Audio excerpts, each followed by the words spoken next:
Buenas noches, bienvenidos a Sala de Prensa. Mi nombre es Angie Camacho y para mí es un gusto acompañarlos durante esta próxima media hora para hablar de un tema que sin duda ha generado polémica, críticas en las últimas horas y tiene que ver con la designación que ha hecho el presidente Gustavo Petro de 18 ex jefes paramilitares hoy nombrados a través de resolución como gestores de paz. Lo que en su momento se conoció como la cúpula de las extintas ex AUC, pues hoy precisamente son estos 18 jefes paramilitares, algunos que han purgado sus condenas con la justicia, han saldado sus penas, otros que por el contrario no lo han hecho, incluso algunos que continúan extraditados hacia los Estados Unidos, pues fueron nombrados gestores de paz por el presidente Gustavo Petro. Una lluvia de críticas ha recaído sobre esta designación, por un lado, de parte de las víctimas que consideran esto como una afrenta a la verdad, a la memoria histórica del país, pero adicionalmente también en las últimas horas ha terciado aquí la Corte Suprema de Justicia, particularmente donde a través de un comunicado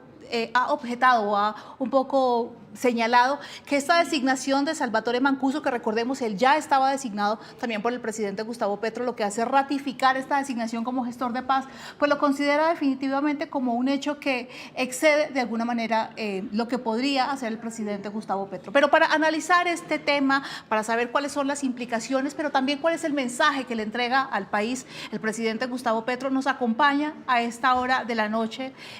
Arrancamos con Juan Carlos Flores. Juan Carlos, buenas noches, historiador, analista político de Noticias Caracol. Buenas noches y gracias por acompañarnos. Angie, buenas noches, un placer estar acá con usted y saludo a Pedro Medellín, a quien veo allí sentado también juicioso ante el computador haciendo la tarea para Angie y sus internautas. Gracias, buenas noches. Y sí, señor, le doy la bienvenida precisamente al doctor Pedro Medellín, como economista, analista de temas políticos, también en Noticias Caracol. Doctor Pedro, gracias por aceptar esta invitación. Gracias, Angie, y saludo a Juan Carlos igual y a los televidentes. Bueno, y yo quiero arrancar esta conversación precisamente preguntándoles ¿cuál es el mensaje que para ustedes deja hoy esta designación? Estamos hablando de 18 ex jefes paramilitares, sin duda los que en su momento fueron las máximas cabezas y donde cometieron u ordenaron delitos como asesinatos, torturas, secuestros, desapariciones forzadas. Para dar un dato, solamente hoy, según el presidente de la Corte Suprema, a Salvatore Mancuso se le endilgan más de 60.000 actos violentos. ¿Cuál es el mensaje que hoy le está entregando al país el presidente Gustavo Petro con esta designación? Juan Carlos, y empiezo con usted. Gracias, Angie. Esta es una decisión política.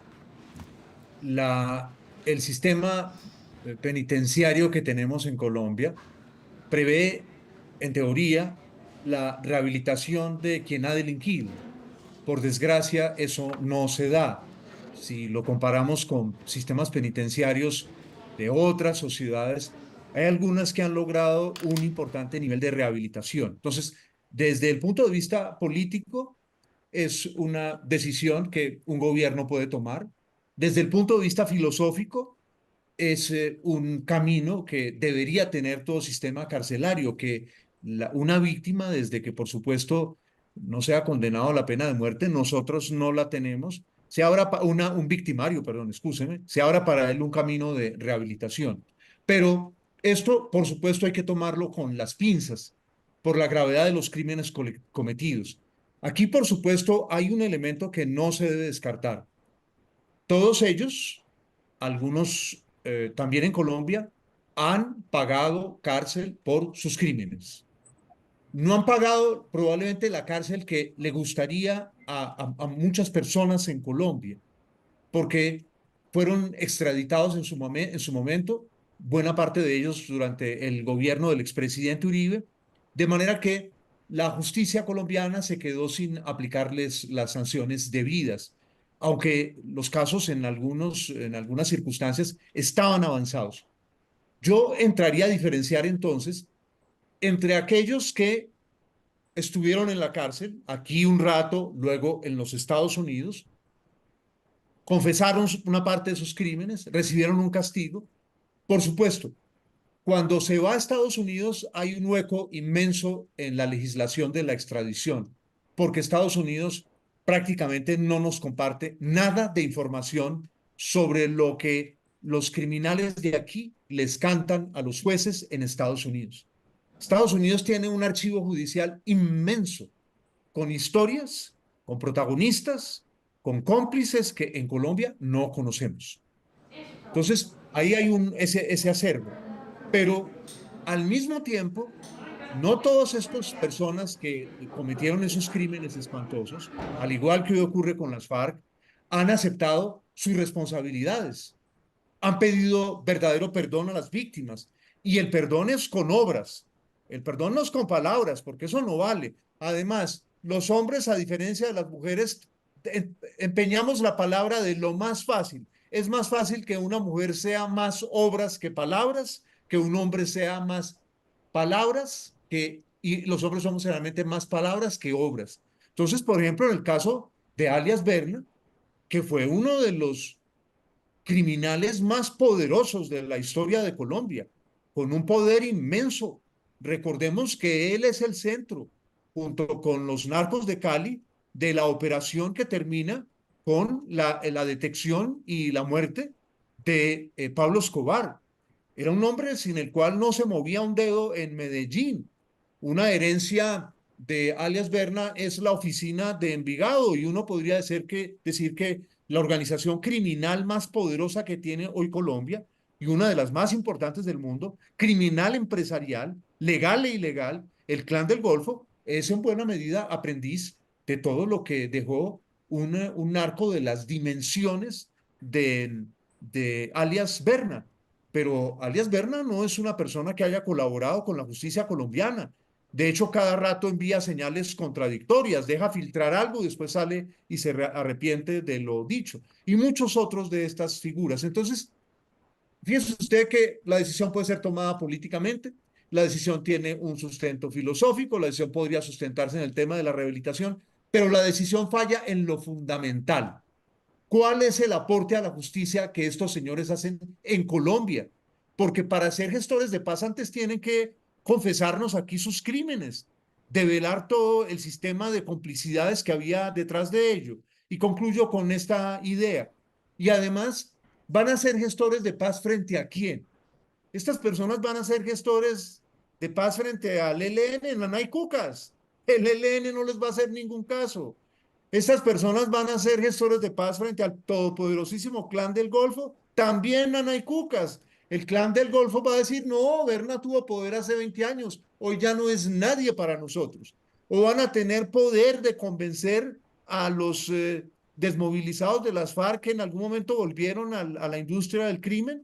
Entonces, yo lo que veo en esto es un hecho político, propagandístico, pero la injundia, la capacidad realmente de que conozcamos más verdad sobre los espantosos crímenes, tanto de los paramilitares como de los guerrilleros y sus colaboradores, y una verdadera ayuda a unos procesos de paz del presidente Petro que están completamente extraviados, por desgracia, y lo digo con dolor, porque yo soy un partidario firme de la pacificación, pero no de una pacificación en las nubes, sino con los pies sobre la tierra. No lo veo, querida Angie, no lo veo.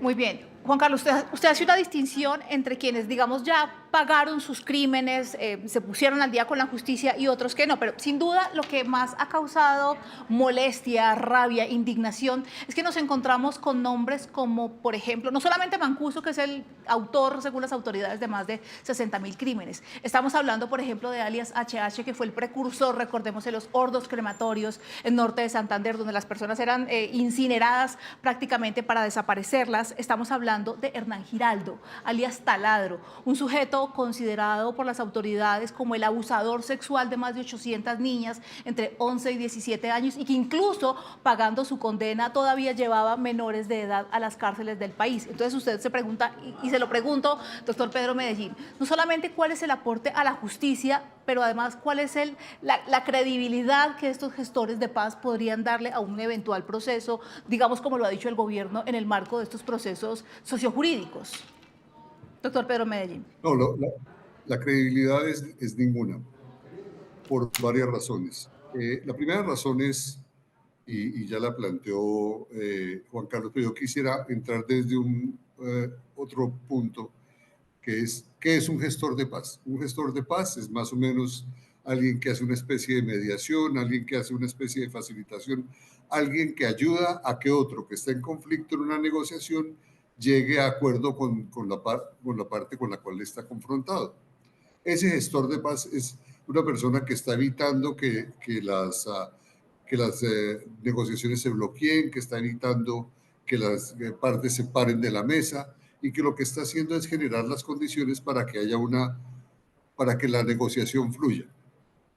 ¿Qué es lo que pasa? Que la legislación colombiana utilizó, y eso arranca en 2009 con el presidente Uribe, utiliza la noción de gestor de paz para aquellas personas que teniendo secuestrados o habiendo cometido un delito, quiere entregar el secuestrado o hacer el reconocimiento del delito y además expresar su disposición a retirarse de la delincuencia, a reinsertarse en la vida de la sociedad.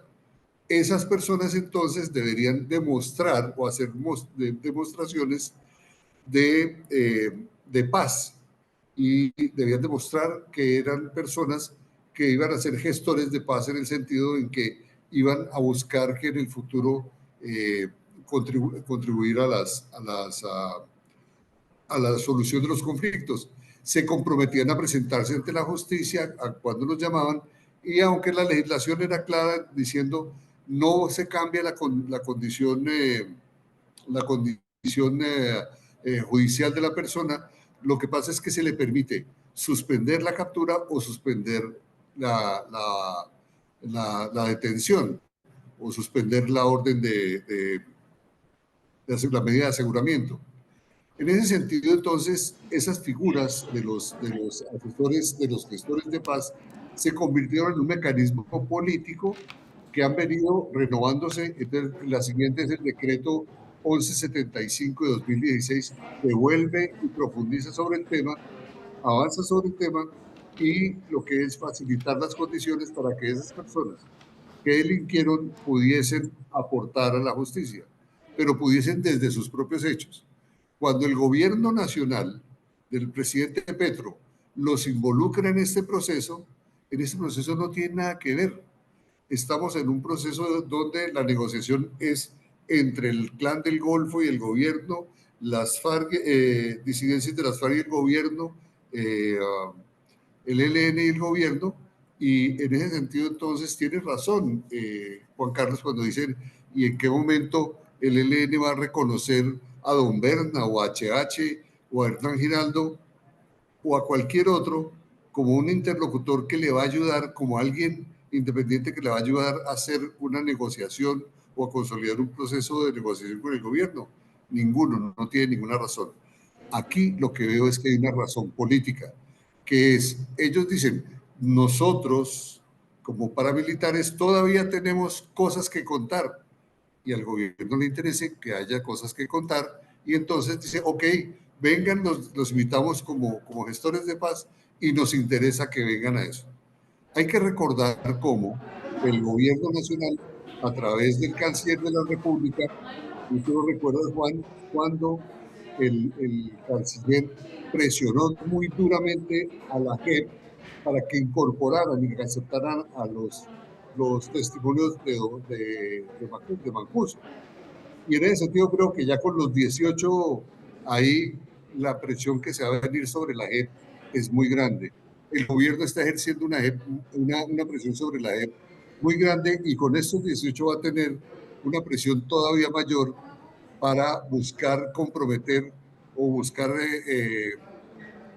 que sectores que seguramente el gobierno nacional y el presidente Petro considera que están en una impunidad, entonces estos personajes van a dar su testimonio de responsabilidad y que tendrán que someterse a la justicia. No veo otra opción. Ellos no pueden estar ayudando a las negociaciones de paz ni con las AUC, ni con el Clan del Golfo, ni con los demás grupos que puedan ayudar. Quizá podrían colaborar en algo con los movimientos, con las organizaciones criminales que se están negociando en Medellín, pero de resto no hay ninguna otra posibilidad. Eso me lleva a recordar precisamente que fue más o menos el año pasado cuando nosotros tuvimos la oportunidad de asistir a lo que fue el primer encuentro de ex jefes paramilitares que ya se habían desmovilizado. Recuerdo que eso fue en el departamento de Boyacá y en ese momento el gobierno empieza a dar puntadas a través del Alto Comisionado para la Paz, en su momento el polémico, el primer comisionado que hubo, ya ni siquiera recuerdo el nombre. Daniel Rueda, exactamente. Y yo recuerdo que sus palabras, básicamente eran: hay que abrir un proceso que no se cerró en las mejores condiciones, donde faltó verdad, y todos los caminos, dicen hoy quienes critican esta decisión, conducen al expresidente Álvaro Uribe Vélez. Juan Carlos, ¿usted qué piensa? Bueno, los caminos conducen a diversos lados. Estaba haciendo, por ejemplo, memoria aquí de los diversos grados de confesión que expresaron en su momento eh, eh, Angie y Pedro, estos cabecillas paramilitares. Por ejemplo, HH, dentro del proceso de justicia y paz, que se llamaba así bajo las administraciones del expresidente Uribe, contó cómo se había conformado todo el bloque Calima en el Valle del Cauca. Es decir, entregó en su momento una información muy valiosa a la justicia e incluso mencionó reuniones que se habían sostenido con prestantes miembros de la sociedad vallecaucana. Cuando HH es extraditado a los Estados Unidos, se perdió la posibilidad de que esa información continuase siendo tramitada por la justicia. Eso es un hecho indudable. Pero claro, ese conocimiento del gigantesco sistema criminal del que los paramilitares fueron uno de los componentes, es un poder inmenso en manos de los jefes paramilitares, de todos ellos, el Tuzo, todos ellos. Pero aquí lo que a mí me parece interesante es ver en qué circunstancias tendrían lugar, si se dan, porque recuerden ustedes que en varias ocasiones Berna del Lado lanzó veladas amenazas y luego él cogía su caballo y le metía el freno fuerte, ¿cierto?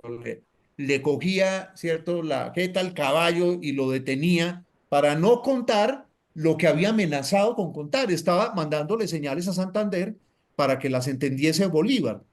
Pero miremos lo siguiente: se avecina una durísima campaña presidencial que, tal como están las cosas hoy, tendría un candidato único del petrismo para tratar de meterlo a la segunda vuelta y un candidato de ultraderecha aspirando a ese lugar.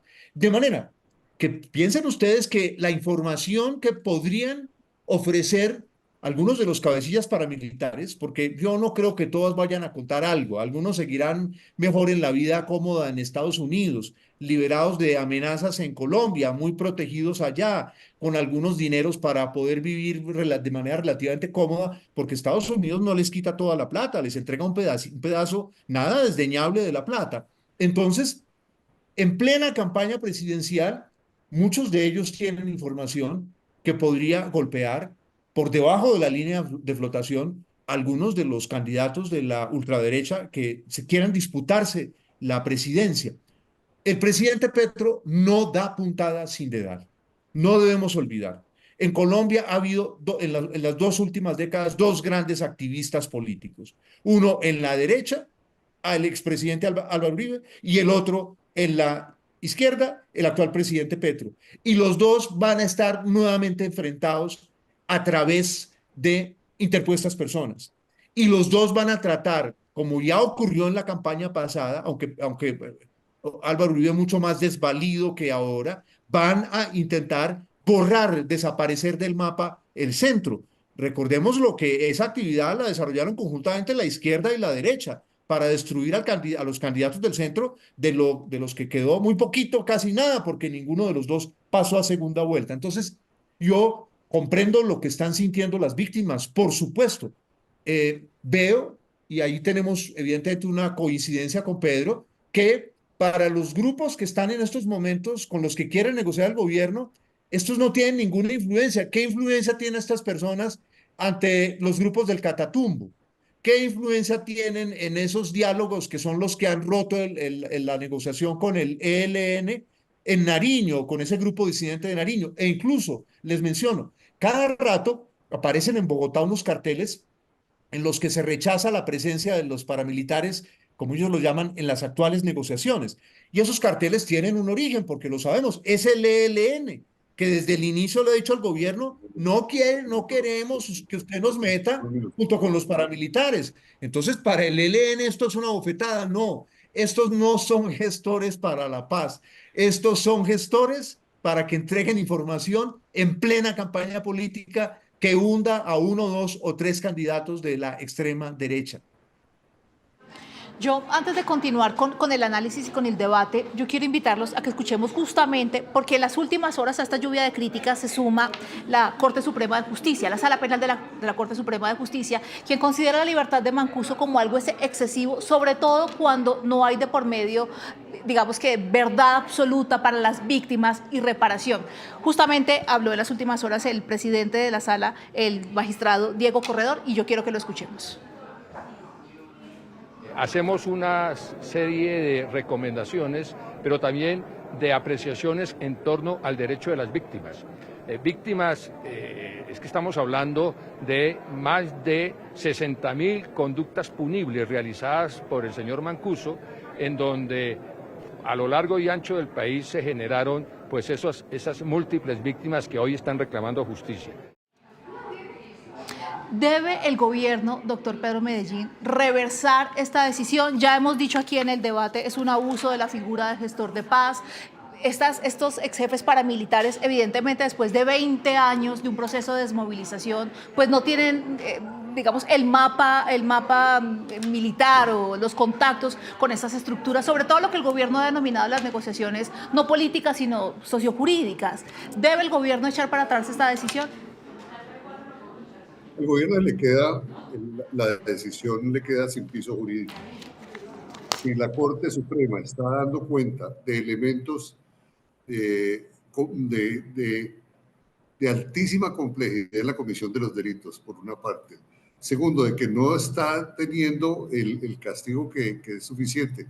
Tercero, que están unos temas sin resolver, pues al gobierno le va a tocar echar para atrás el nombramiento de lo que yo hoy, después de escuchar a Juan Carlos, diría el nombramiento de los gestores electorales de paz. Juan Carlos, ¿debe el gobierno entonces echar para atrás esta decisión, para algunos considerada absurda, una afrenta sobre todo a las víctimas? No lo va a hacer, porque el juego aquí es político y es un juego de inmenso calado. No olvidemos que en el mundo en el que vivimos, no, por desgracia, dejó de importarnos la verdad. Lo que nos parece verdad es aquello que unifica al grupo al cual pertenecemos y que le proporciona un golpe al grupo al cual nos enfrentamos. Hoy no estamos, por desgracia, en una discusión jurídica. Eso es lo que menos va a importar. Y eso ya lo hemos vivido aquí, lo acabamos de ver en las elecciones en los Estados Unidos. Lo que importa hoy es otra cosa. Lo que importa hoy es que conviertas algo en un hecho que tiene la capacidad de desestabilizar a tu adversario y de unir a los propios. El clan Giraldo no ha respondido por la absoluta mayoría de sus crímenes en la Sierra Nevada de Santa Marta. Esos crímenes son incontables, no solamente los que usted bien describía, Angie, que han sido denunciados ampliamente, de abusos sexuales allí innumerables. No, es todo el amedrantamiento que vivieron los indígenas en la sierra, de todas sus variantes, los coguis, los cancuamos, los aruacos, los huivas. Es el amedrantamiento de buena parte de la población de Santa Marta, es la toma de las universidades públicas, no solamente por el clan de Giraldo, sino por otros grupos paramilitares en la costa norte de Colombia. Esos crímenes indudablemente son incontables, pero hoy, para un sector, lo que importa es el golpe que se le va a dar al otro, al adversario, porque se va a decir, estos sí van a contar la verdad sobre el otro. Y no olvidemos que hay un guión ya prescrito de la futura campaña presidencial. Y ese guión está siendo trabajado desde dos lados, y es desaparecer al centro y que queden los izquierdistas de Petro y la derecha más dura, y que sean candidatos de los dos que vayan al final. Y esto, a mi juicio, y lo digo con tristeza porque lo digo sin avergonzarme, puede sonar ingenuo, pero yo creo y sueño con un momento en que en verdad haya pacificación en Colombia, pero yo creo en una pacificación con los pies sobre la tierra. Y en estos momentos, con estos gestores de paz, el tema que interesa no es la pacificación de Colombia. El tema que está en la mira es la información que puedan entregar explosiva y que destruya candidatos de la ultraderecha en la próxima campaña presidencial, que ya empezó. Esa campaña ya empezó. A nuestros panelistas, Juan Carlos Flores, historiador, analista político, doctor Pedro Medellín, economista, también analista político de Noticias Caracol, gracias por aceptar esta invitación. Gracias. Sandy, placer estar aquí con usted y con Pedro. Gracias. Un tema sin duda polémico que deja sobre todo muchas preguntas. ¿Cuál es el aporte que va a retribuir o van a entregar estos denominados gestores de paz a la verdad, a la justicia, a la reparación? Sobre todo en momentos en que la Corte Suprema de Justicia ha dicho lo que hacemos es un reclamo de legalidad y de Estado de Derecho, y se preguntan dónde quedan las condenas, los procesos que han entregado distintos jueces de la República, incluso muchos que arriesgaron su vida imponiendo condenas y llevando procesos con los exparamilitares. Sin duda un tema del que seguiremos hablando y donde por supuesto hay mucha tela por cortar. Agradecemos a nuestros usuarios por haberse conectado con nosotros esta noche en Sala de Prensa.